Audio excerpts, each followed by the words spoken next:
사이렌이 울립니다. 이상하죠? 발음이 이상하죠? 다시 할게요. 사이렌이 울립니다. 모두 대피하세요. 안녕하세요.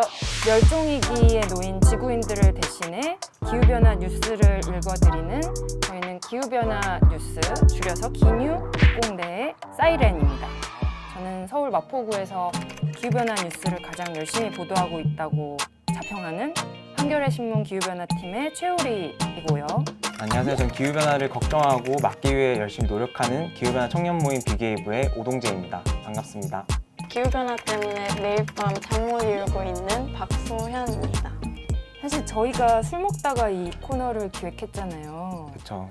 부정확한 정보를 바탕으로 이제 좀 주관적인 해석을 하는 언론들이 많고 위험한 보도들을 하는 경우도 있어요. 그래서 팩트 체크도 해보고 한번 우리만의 시각을 담아서 짚어보자 이런 얘기를 했었죠. 첫 번째 준비하신 소식은 해외 석탄 발전이라면서요. 네, 맞습니다. 한국전력 다들 잘 아실 거라고 생각합니다. 최근에 한국전력이 해외에 나가서 석탄 발전을 지어주겠다고 계속 얘기를 하고 사업을 추진을 하다 보니까 굉장히 많은 비판을 받았습니다. 좀 관련해서 해외 석탄 발전을 다룬 조선일보의 논설을 제가 가지고 왔는데요. 좀 정정할 것들이 꽤 많이 있어서 가지고 오게 되었습니다. 이 칼럼을 보면 한국의 과거를 봤을 때도 이제 산업화를 하기 위해서는 이런 석탄 발전이 꼭 필요한데 석탄 발전 지원을 하지 말라고 하면 그거는 이 개도국들이 선진국이 될 수 있는 어떤 사다리를 걷어차는 것과 같다. 딱 이 주장이잖아요. 제가 태어나기 전인 30년 전에는 이런 좀 전제들, 이런 명제들이 맞았을 수도 있어요. 2020년에는 더 이상 이게 현실이 아니죠. 지금 석탄 발전은 사다리라기보다는 더 짐에 가까운 전원이 맞습니다. 한전이랑 그리고 여러 국책 금융기관들이 진출한 인도네시아와 베트남의 해외 석탄은 일단은 2025년에 완공이 될 예정이에요. 근데 2028년이면은 이 나라들에서 재생에너지와 석탄의 단가가 역전을 합니다. 재생에너지가 더 싸지는 시점이 오는 건데요.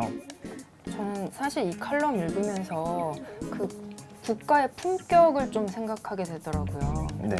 선진국이란 나라가 국제사회에서 할 수 있는 역할이 뭘까 이런 고민을 좀 했던 것 같아요. 네. 우리나라 국민들한테도 짐이 되고 그 나라 국민들한테도 짐이 되는 석탄 발전을 굳이 할 필요가 없이 그 나라 경제 발전을 도와주기 위해서 그리고 기후변화를 막기 위해서 우리가 할 수 있는 선택지들은 더 많아졌다. 네, 제가 봤을 때는 두 분도 석탄 외기를 걸으실 것 같아요. 석탄 반대 외길. 네, 한전이 석탄 외기를 걷고 반대 외기를 걸으시는 분들 아마 후속 뉴스들이 계속 나올 텐데 우리 기뉴님들 열심히 서치해서 또 한번 네, 분석해 다음 주에 주시기 또 가지고 바랍니다. 오겠습니다. 네. 네.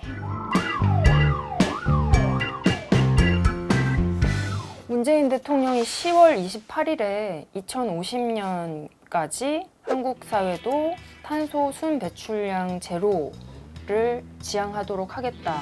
이른바 탄소 중립 선언을 한 게 화제였는데요. 이것과 관련된 기사 가져오셨죠? 네. 오늘 소개드릴 기사는 그 서울경제신문 1면에 26일에 있었던 산업변화 포럼에 대한 소식입니다. 기사 내용을 좀 간략하게 소개드리면 무리한 탄소 중립이 제조업의 위기를 부른다. 그리고 탄소 중립을 하려면 돈이 어마어마하게 드는데 탄소 중립을 선언한 국가들은 원전이나 신재생 에너지를 많이 하는 국가다라는 내용이었어요. 그 포럼에 참가했던 에너지경제연구원의 임재규 선임연구원님의 발언에 따르면 그 설비 투자비와 인프라 투자비를 합쳐서 510조의 비용이 든다고 발언을 하셨어요.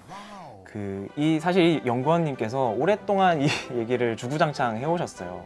그 대국민 토론회가 10월달 중순에 있었는데 그때 세미나장에서도 이렇게 똑같은 얘기를 하셨던 거예요. 그래서 그 온라인으로 참석을 해서 그 댓글로 당신 지금 부끄러운 줄 아시라 막 그렇게 쓰시는 분들도 있었어요. 그 댓글이 이렇게 쫙 올라오는데 사실 그거 제가 썼는데 비게이브의 많은 청년들이 자료 요구를 했습니다. 에너지경제연구원에서 보도 해명 자료를 냈어요. 이거를 담은 보고서가 존재하지 않습니다라고 얘기를 했던 거예요. 임 연구원님께서는 좀 뻘쭘해지셨죠? 이 탄소 중립을 하려면 인프라 설치 비용이 많이 들 거다. 뭐 이거는 사실 당연한 얘기잖아요. 이거를 하나의 투자의 개념으로 바라봐야 된다고 생각해요. 앞으로 10년, 20년 안에 나타날 기후변화로 인한 그 피해 비용을 낮추는 행위고 녹색 산업 부문의 새로운 일자리 그리고 새로운 시장을 창출할 수 있는 하나의 기회잖아요. 근데 읽다 보니까 그 2050년 그 탄소 중립을 선언한 나라들 중에 원자력이 많다라는 이런 주장은 되게 쉽게 반박할 수 있는 주장인데 이런 것도 인용을 해서 쓰셨더라고요. 네. 모두가 알다시피 영국은 2050 탄소 중립을 가장 먼저 선언하고 탄소 중립을 밟아나가고 있어요.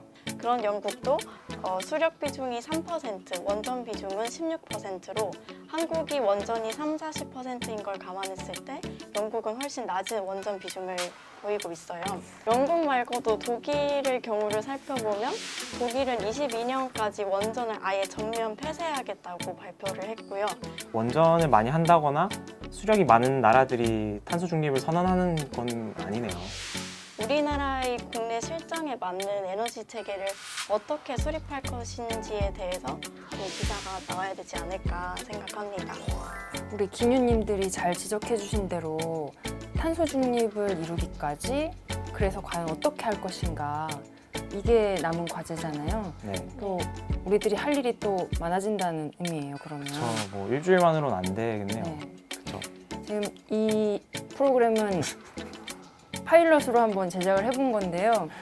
또 만날 수 있겠죠? 그 시청자 여러분들께서 좋아요와 구독, 구독 아니죠? 댓글. 한겨레 TV 구독해 주시면 더 좋긴 저 하겠네요. 한겨레 TV 구독과 네. 그리고 좋아요, 댓글 남겨주시면 저희 한겨레 간부분들이 보시고 아 니네 계속 해봐라 이렇게 네. 할 수 있을 겁니다. 얘네들 좀 그래도 괜찮게 하네. 네. 그러면 다음도 지구를 살리는 마음으로 김유님들과 함께 뉴스를 읽어보도록 하겠습니다. 또 봐요. 또 봐요.